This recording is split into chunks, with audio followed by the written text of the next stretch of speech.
Guys, welcome back to my channel. আশা করছি তোমরা ভালো আছো, আমিও ভালো আছি। তো তোমাদেরকে সকালবেলায় জানিয়ে রাখি গুড মর্নিং। সকাল কেন বললাম, কারণ এখন বাজে হচ্ছে সকাল 10টা আর আমি চলে এসেছি রান্না করতে। তো কী রান্না করছি দেখিয়ে দিই। তো প্রথমেই দেখো এখানে এনেছে মাছ, এই মাছগুলো ভাজা করে নিয়েছি। এই মাছগুলোকে আমি চচ্চড়ি রান্না করব। তারপরে এখানে এনেছে বড় মাছ, এই বড় মাছগুলোকে করব হচ্ছে ঝোল। আর এখানটায় দেখো রান্না বসিয়ে দিয়েছি, এটা চচ্চড়ি করবার জন্য বসিয়ে দিয়েছি। তো রান্নাটা করে নিই, রান্না করে নেওয়ার পরে তোমাদের সাথে দেখা হচ্ছে পরে। দেখো রান্নাটা করে নিয়েছি, রান্না করে নেওয়ার পরে যেগুলো টুকটাক কাজ থাকে সেগুলোও সেরে নিয়েছি। সেরে নেওয়ার পরে আজকে বাড়ির সকলে মিলে একসাথে খেতে বসবো। তো সেই জন্য সবার ভাত এখানে প্রথমে বেড়ে দিয়েছি, তারপরে সবার জন্য তরকারিগুলো এখানে দিয়ে দিচ্ছি।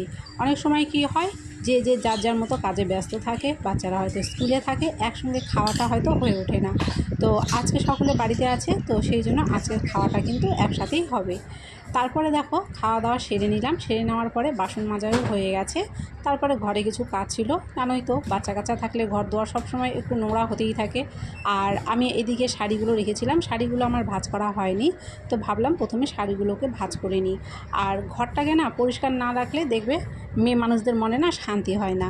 মানে ঘরটা একটু পরিষ্কার থাকলে নিজেরও ভালো লাগে, দেখতেও ভালো লাগে, আর ঘরে ঢুকলে মনে হয় যে না কত একটা শান্তি। তো সেই জন্য খাওয়া দাওয়ার পরে কতগুলো বাসন ছিল সেগুলো মেজে নিয়ে তারপরে টুকিটাকি আরও কয়েকটা কাজ ছিল সেগুলো করে এখন এখানে বিকেলবেলার টাইমটা চলে এলাম ঘর গোছাতে। তো প্রথমে কাপড়গুলো গুছিয়ে এখানে আগে পরিষ্কার করে রেখে দিচ্ছি। তারপরে দেখো মেয়েদের কিন্তু কাজের শেষ নেই, নানা রকম কাজ সারা দিন করতে থাকে। টুকিটাকি কিন্তু বাড়ির কাজ, মানে একটা সংসারের কাজ তো আর কম হয় না। সারাদিন দেখবে টুকিটাকি করে কিন্তু কোনো না কোনো কাজ বেরোতেই থাকে। তো সেরকমই যেহেতু হাউসওয়াইফ আর এগুলো তো করতেই হয়। যদিও এগুলো করতে ভালোই লাগে, খুব একটা খারাপ লাগে না, কারণ নিজের ঘর দর গোছাতে কার না ভালো লাগে। জামা কাপড়গুলো প্রথমে গুছিয়ে রেখে দিলাম, তারপরে দেখো এখানে আমি হাত পড়ে গেল। তো যাই হোক, আর আমার আজকে বাজার থেকে এনেছিল পেয়ারা, বড় বড় পেয়ারা এনেছিল, বলেছিলাম পেয়ারা আনতে, তো দেখো বড় বড় 3টে পেয়ারা নিয়ে এসেছে। তো সেগুলো চিকচিকি ধরাই ছিল, সেগুলো থেকে বার করা হয়নি। তারপরে ভাবলাম যে এগুলোকে বের করে আগে ঠিকঠাক করে রেখে দিই।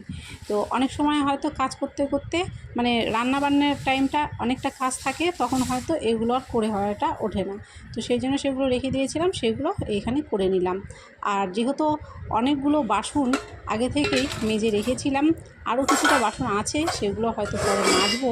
তো এখানটায় কিছু বাসন মাজা ছিল, আর মাজার পরে বাসনগুলোকে উপুর করে দিই যাতে বাসনের জলগুলো খুব ভালো করে ঝরে পড়ে যায়। তো বাসনের জলগুলো ঝরে গেলে কিন্তু দেখবে বাসনগুলো গুছিয়ে রাখতেও বেশ ভালো লাগে। তারপরে এখানে প্রথমে আগে বাসনগুলো উঠিয়ে নেবো, বাসনগুলো উঠিয়ে নেওয়ার পরে তারপরে আরও দেখবো যে ঘরে কী কী কাজ আছে না আছে সেগুলোকেও করে নেব।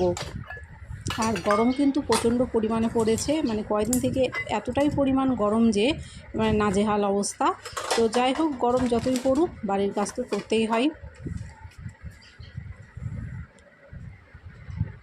আর তোমরা কেমন আছো অবশ্যই কিন্তু কমেন্ট করে আমাকে জানিও। আর এদিকে দেখো টিফিন বাটি দুটো এখানে বার করা ছিল। তো টিফিন বাটিগুলো সবসময় হয়তো ব্যবহার করা হয় না, যখন প্রয়োজন পড়ে তখনই হয়তো নামিয়ে ব্যবহার করি, তারপরে আবার পরিষ্কার করে এগুলোকে উঠিয়ে রাখি, আবার যখন দরকার পড়বে তখন নামিয়ে নেবো।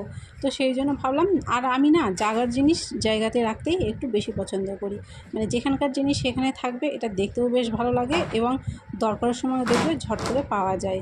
তো সমস্ত কিছু সেরে নিয়ে তারপরে আমি একদম দেখো এখানে ফ্রেশ হয়ে চলে এসেছি। একদম গরমে ঘেমে গিয়েছিলাম, কাপড় টাপড় ছেড়ে হাত মুখ ধুয়ে পরিষ্কার হয়ে বসে গেছি। আর এখানে দেখতেই পেলে পেয়ারা রাখলাম, তো একটা পেয়ারা এখানে কেটে নিয়ে বসে পড়লাম লবণ দিয়ে খেতে। তো পাশে মেয়ে বসেছিল, ক্যামেরাতে আসবে না, তো যাই হোক ক্যামেরাতে না আসলে তো জোর করে আর আনা যাবে না, তো সেই জন্য এখানে বসে পেয়ারা খেতে লাগলাম। তো ভিডিওটা কেমন লাগলো কমেন্ট করে অবশ্যই জানিও, ভালো লাগলো অবশ্যই লাইক করে দিও।